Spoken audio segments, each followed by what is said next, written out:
What's up, y'all? There are 3 things that I want to focus on in this episode.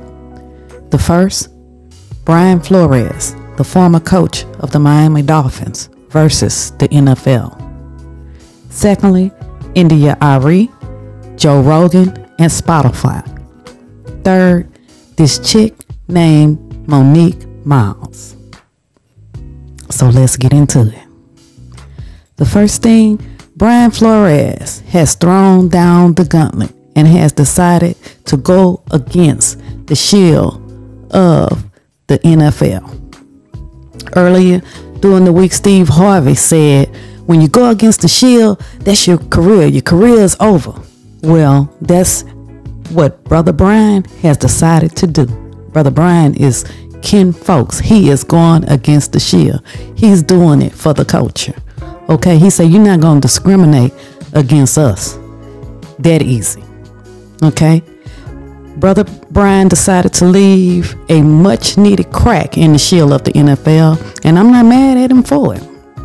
If you don't know the backstory, after 3 record-winning seasons as head coach of the Miami Dolphins, Brian Flores was fired. And then the NFL did what they do best, play around with this brother, wasting the man's time and setting up sham interviews and the like. The NFL did what they have always done in secret, but this time it was brought to the light when the wrong Brian was text a congratulations text before he was ever interviewed.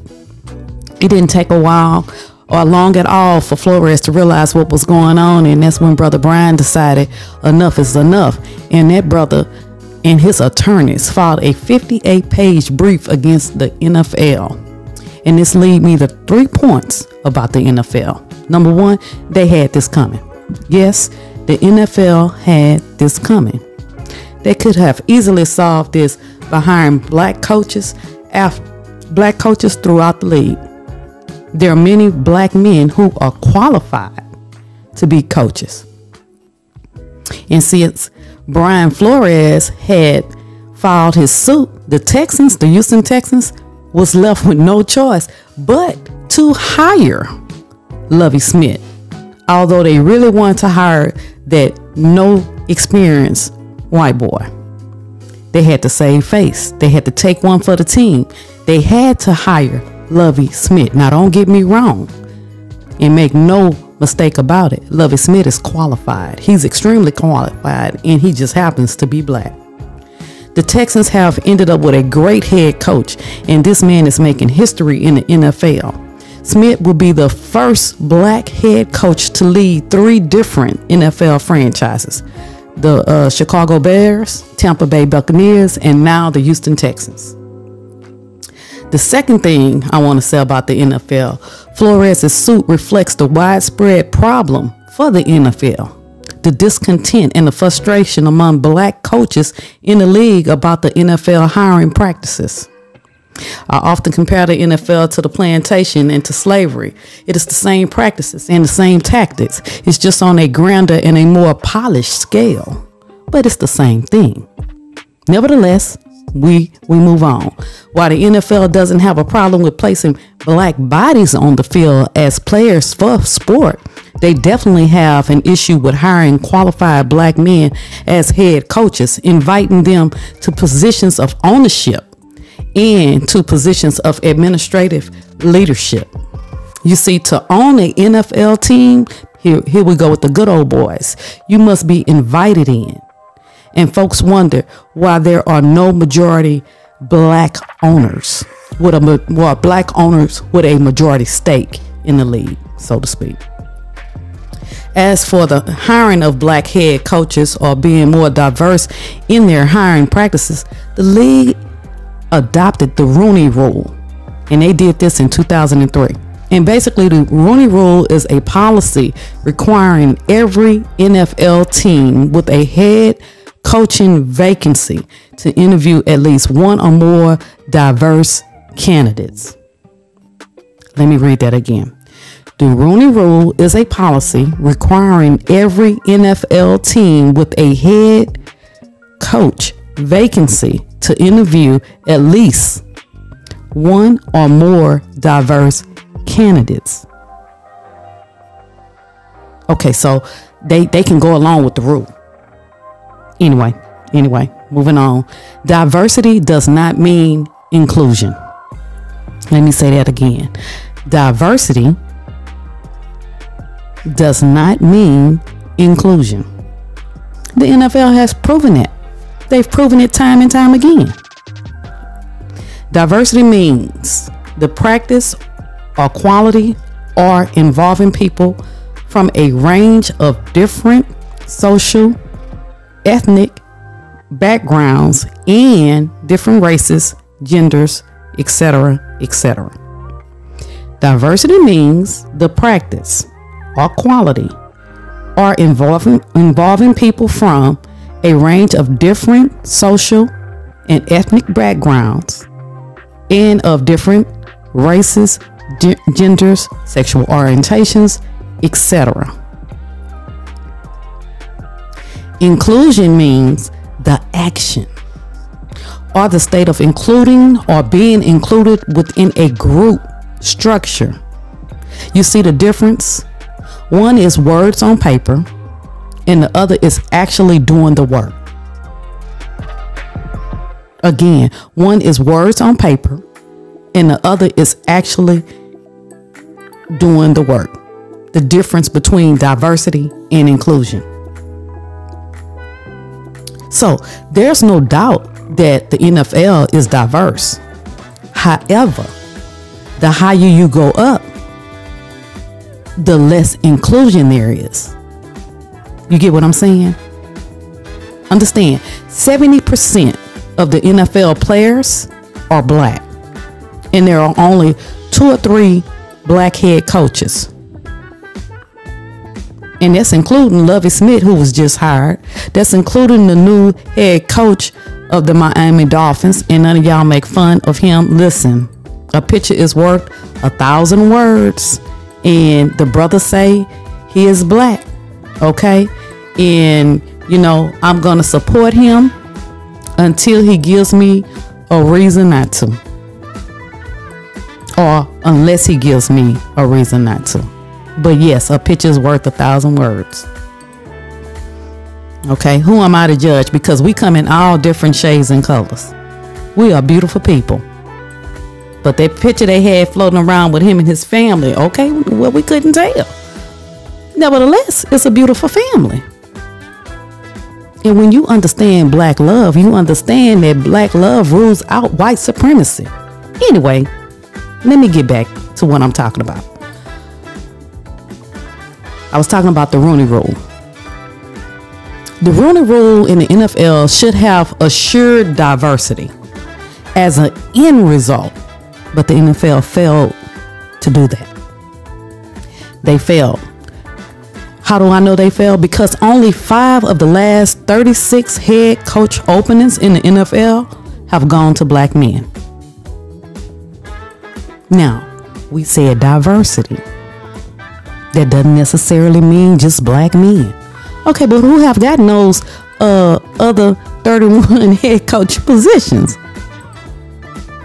Who have gotten them? All right, so you see my point? Even Roger Goodell referred to as an unacceptable reality. And yet, he said that he doesn't know what to do about it. Well, here's a suggestion, Mr. Roger. Tied to a team stipend, a bonus, or something similar to what corporate executive bonuses, like the corporate executive bonuses are given like to different people that do different things to make sure that the company is where it's supposed to be. They get these executive bonuses. I'm saying give them stipends, give the team stipends to make sure that they are making sure that their coaching staff is diversified, or the head coaches are diversified. I feel like if 70% of blacks are represented on the field or on the field, that representation need to be in the upper levels as well. Okay, So give them something similar to those corporate executive bonuses. And I guarantee you, because anything that involves money, you'll see change. So I guarantee you will see some change. And furthermore, I brought up Steve Harvey. I don't know if I agree with Steve Harvey on his take of Flores going against the Shield being the end of his career. It could be just the beginning. We don't know. The jury is still out on that. And furthermore, Steve must have forgot that he showed us who he was when he went to pay Cheetah Lady a little visit. I keep telling y'all, all skin folk ain't kinfolk. We haven't forgot about Steve. We've forgiven Steve. And Steve is still trying to work his way back in. But we haven't forgot. We still support Steve because Steve is funny. And we need laughter. But Steve, say less about this. That's just my take on it. That's just my take. And I will say that the NFL is deserving of everything that it is going through right now because of this lawsuit. It's like the great James Baldwin said. He said, I can't believe what you say because I see what you do. We have been seeing quite a lot in the NFL. And it hasn't just started. I was a great supporter of Kaepernick Colonic. I got my shirt on right now. These are voices. Colin, Jamil, Shannon. Y'all know. DL, Angela Rye. Yeah, I support these people. So yes, I supported Colin Kaepernick. So we have seen a great deal with the NFL. And frankly, it is past time for us to continue to call the NFL out on their BS as we see it. And that's exactly what Brother Brian is doing. Brother Brian Flores. He kinfolk. He matching the NFL energy. Okay? And the last thing about this lawsuit in the NFL. Flores' suit brings the NFL to its racial reckoning right before the biggest stage, the Super Bowl. Right before the Super Bowl kickoff. And I love to see it. I think we all do.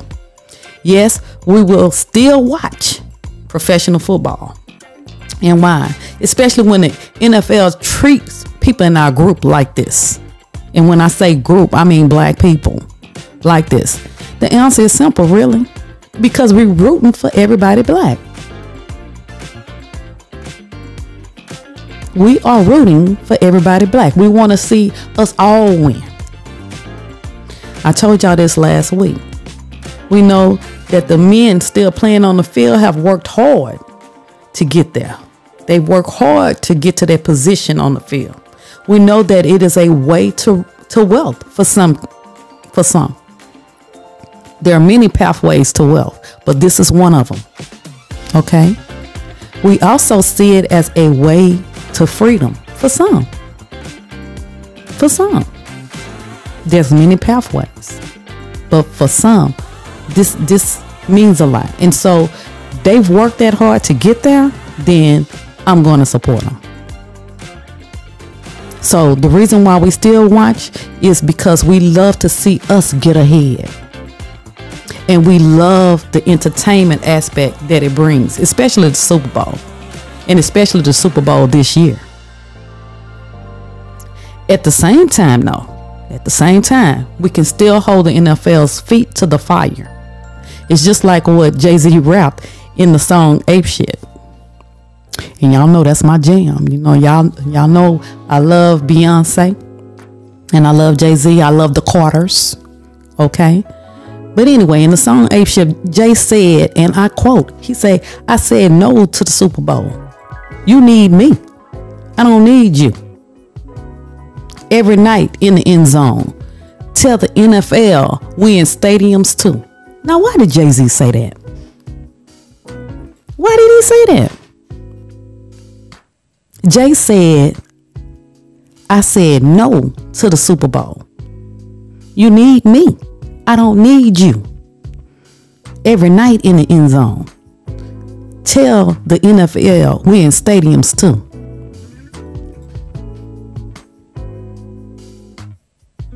Now, let's fast forward. Who in charge of the Super Bowl halftime show and why? They need us. See, Jay-Z recognized his position and he played it. And it's time for us to recognize our positions and play them. Each one of us have our own role to play. So they need us. And like I told y'all last week, we move everything. We influence everything. Nothing moves without us. Hell, we built this country. Anyway, we built it. Yes, we did. We move everything. There is nothing that can be done without us. And it's time we recognize that. Think about this. If every black player in the NFL woke up tomorrow morning and decided we don't want to play no more, tell me what would happen. Tell me what would happen. My point is, they need us. We have to understand the power we possess, and we have to move that needle. Until then, they will continue to do what we allow them to do.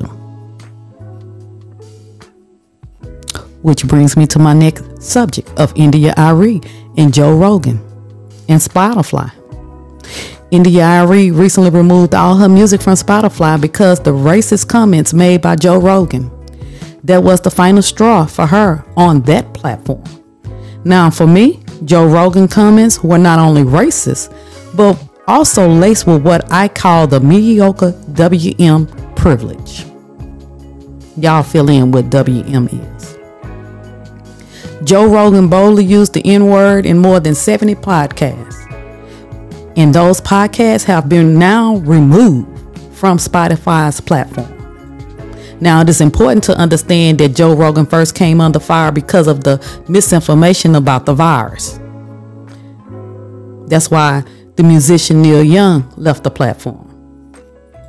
Now, it has been reported that Joe Rogan makes over $100 million from Spotify simply because they wanted the exclusive rights to his podcast.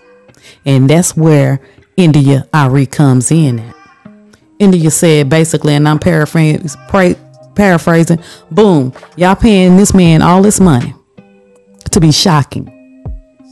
Excusing his use of the N-word, because she called him out. She had the clips and everything. She put her foot on his neck. Okay? And she said, y'all tolerating his misinformation about the virus while paying music artists crumbs. So y'all taking the money that y'all making off of us, because y'all paying us crumbs. Y'all paying this man $100 million. And then you want me to sit here on this platform while he dropped the N-word. And y'all, he said the word. He didn't say N-word. He said it with his full chest and all of his white male privilege. India said, I'm out. And she left. So even with all that, India said this. She didn't want Joe Rogan canceled. What she wanted was Spotify to step up to the table and pay the artists what they're worth. Okay? But she also made a point. India also made a point. She said, Joe Rogan needs to understand that the N-word is not his word to use. It is a racial slur. And yes, while black people use it, it's not white people word and other races word to use. It's not okay. It's not okay. So here's my take on that. Joe Rogan is a racist, and he was comfortable using that word until he was called out on his BS. Nevertheless, this podcast, The Melanin Reset, will be published to Spotify and other podcast platforms within the coming weeks. It is what it is. And Arie is still our girl. she is kinfolk 10 toes down for taking that stance. Collect that bag, sis, because I see you. Collect that bag. So the last thing I want to focus on is this chick by the name of Monique Miles. Monique Miles. Monique Miles is a black chick who was the Deputy Attorney General in the state of Virginia. She was the state's Deputy Attorney General. A black chick.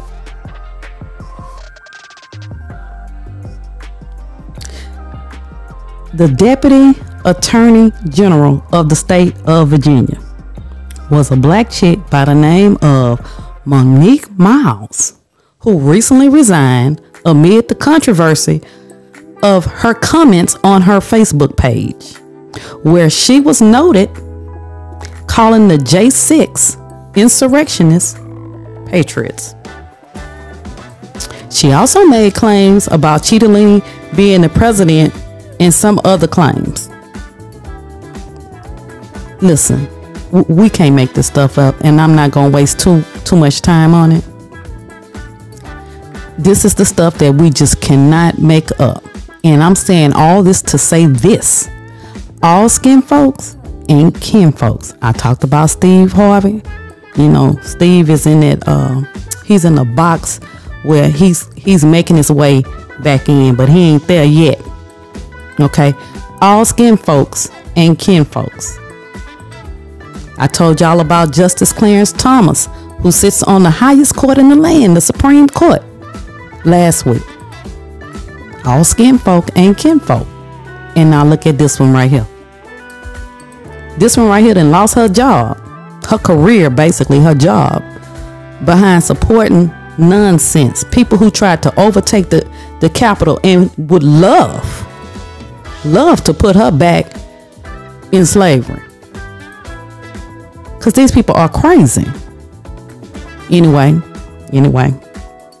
they were crazy, they were misled, they were misinformed, you know, because that slavery stuff, we ain't going back there no more. I remember when Cittadini made a comment talking about, if you don't know your history, you are repleted, telling this to a black person. Well, guess what? It is my intent to make sure we know all of our history. Okay? And with that being said, remember, all skin folk and kin folk. Okay? These are black people in power positions, or in positions of power, and yet who are trying to keep black folks powerless. But a shift is taking place. A shift is taking place. In the words of the great Nina Simone, birds are flying high, you know how I feel. Sun in the sky, you know how I feel. Breeze drifting by, you know how I feel. It's a new dawn, it's a new day, it's a new life for me, and I'm feeling good. I'm feeling good, people. And with that being said, be sure to subscribe. A new episode will be dropped every Friday. Right now, the visual podcast is on YouTube, and the audio version of the podcast will be made available on Apple, Spotify, and other podcast platforms within the coming weeks. It is always a pleasure, and I appreciate you joining me. Thank you, and this has been your realest homegirl, Valerie Wynn, and I will talk to you all on the next podcast. Peace.